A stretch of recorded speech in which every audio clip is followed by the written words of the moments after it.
Est-ce que face à vos difficultés, est-ce que face aux épreuves de vie que vous êtes en train de vivre tout de suite, quelquefois vous vous sentez comme coupé, presque comme si vous n'étiez pas vivant, tout ce qui vous faisait plaisir avant ne vous fait plus rien ressentir. Alors vous essayez de faire des choses, vous essayez de remettre en place certaines activités, mais rien ne change et vous vous sentez toujours aussi vide.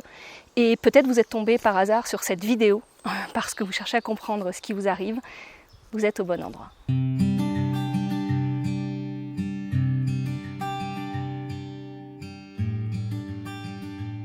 Alors j'ai déjà abordé ce sujet sous plusieurs angles, où je vous expliquais vraiment ce qui se passait quand vous viviez ça, ce qui se passait en vous. Vous les mettez tous de toute façon en lien de description.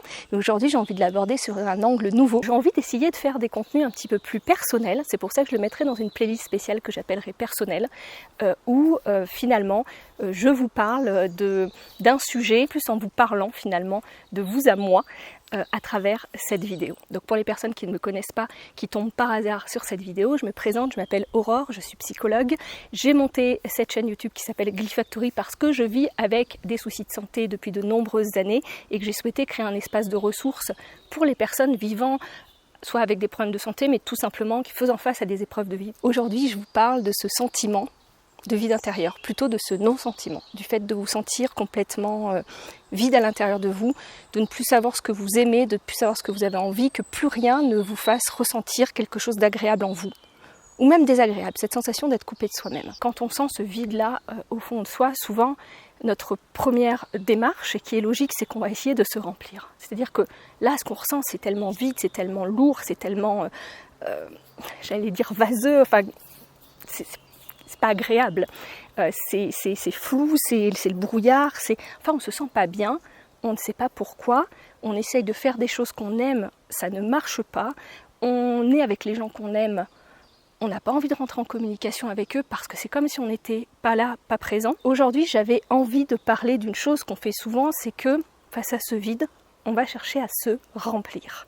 Je m'explique, comme on se sent vraiment vide au fond de soi et qu'on ressent même pas forcément des choses désagréables, juste on ressent rien, c'est comme si on n'était plus en vie, c'est comme si la vie se déroulait comme ça et qu'on n'y était plus.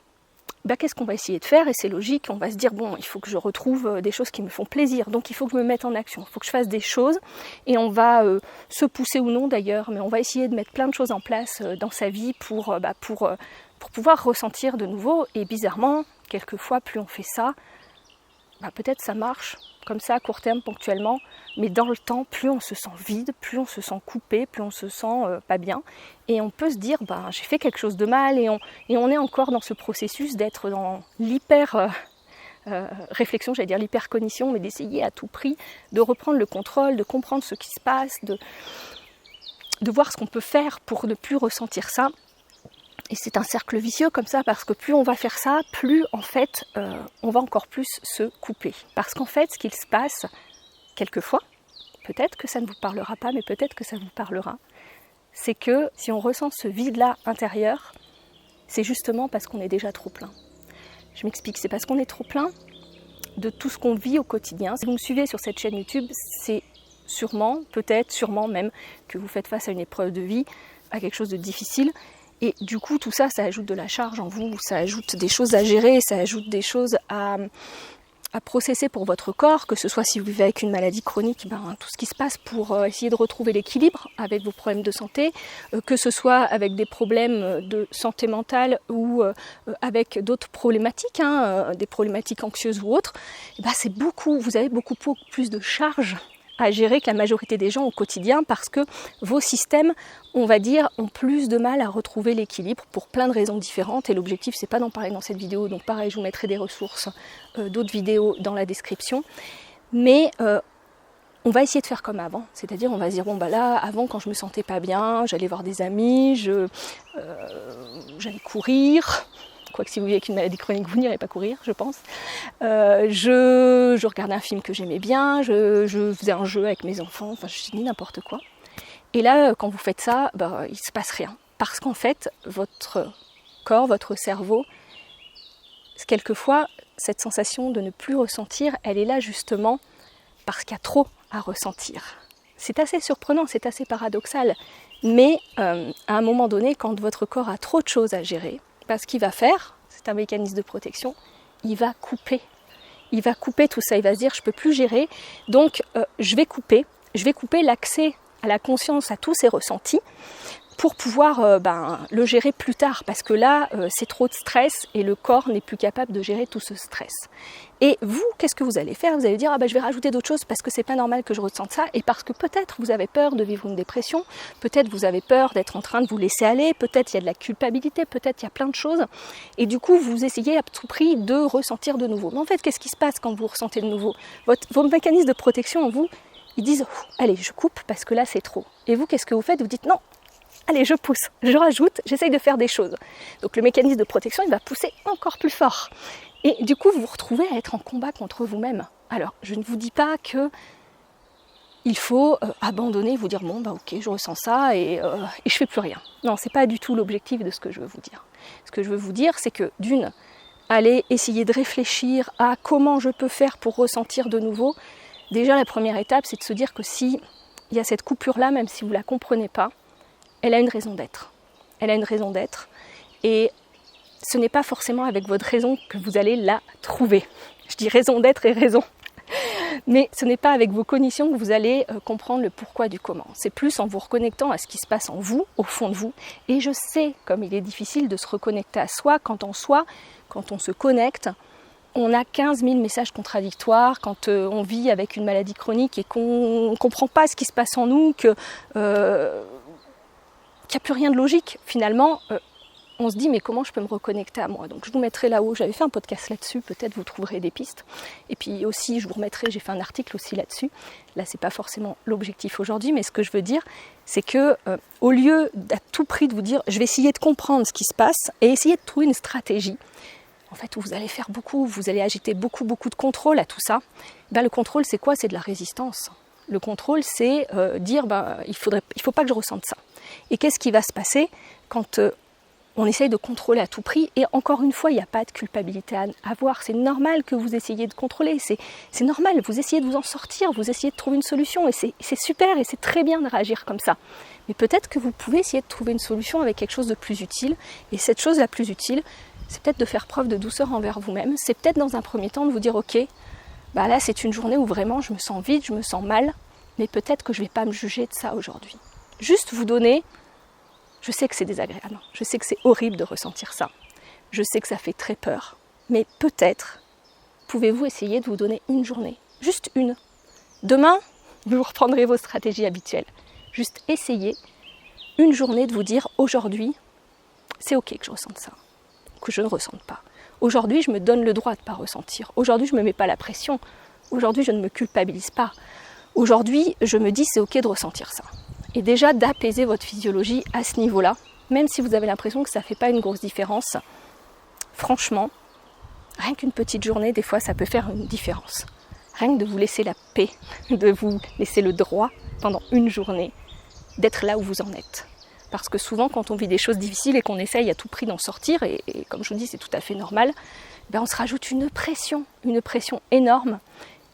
Et encore plus, souvent, autour de vous, on va vous rajouter la pression de vous dire « faut faire quelque chose, faut avancer, faut... » Quelquefois, ça vaut le coup, peut-être, si vous pouvez vous le permettre. Une journée par semaine, une demi-journée par semaine, parce que je sais qu'une journée, c'est compliqué, surtout avec la vie de famille, mais une demi-journée par semaine, si vous pouvez vous le permettre, de vous dire « aujourd'hui, je me fiche la paix. Aujourd'hui, je fais que ce qui me fait envie. Aujourd'hui, j'écoute cette petite voix intérieure qui ne vient pas de là, qui ne vient pas de là, du jugement, de tu devrais, il faudrait, mais qui vient de là, qui vient de tiens, aujourd'hui je me réveille, j'aurais envie de faire ça. Et puis peut-être vous ne pouvez pas le faire à cause de vos problèmes de santé, mais peut-être juste vous pouvez essayer de faire un petit pas en avant sans vous juger, sans vous dire ah oui mais si je fais ça, il va se passer ça, si je fais ça, je vais peut-être m'aggraver, si je fais ça, après je vais le payer. Vous savez, toutes ces injonctions, toutes ces croyances qu'on a qui ne sont pas forcément toujours vraies. Peut-être juste vous donner le droit d'essayer et d'écouter cette petite voix qui est peut-être une part de vous qui peut vous aider finalement à vous donner le chemin pour justement retrouver ce qui est juste pour vous, ce qui compte pour vous. Parce que ce qui est juste pour vous, ce qui compte pour vous, il n'y a que vous qui le sachiez. Il n'y a que vous qui sachiez ce qui est bon pour vous. Et si ce qui est bon pour vous, c'est de passer une matinée au lit, c'est de vous autoriser ça, c'est ok. Si vous le faites parce que c'est bon pour vous, c'est ok. Si vous le faites parce que vous avez peur, vous vous allez vous rajouter une pression et honnêtement, ça ne va pas vous aider.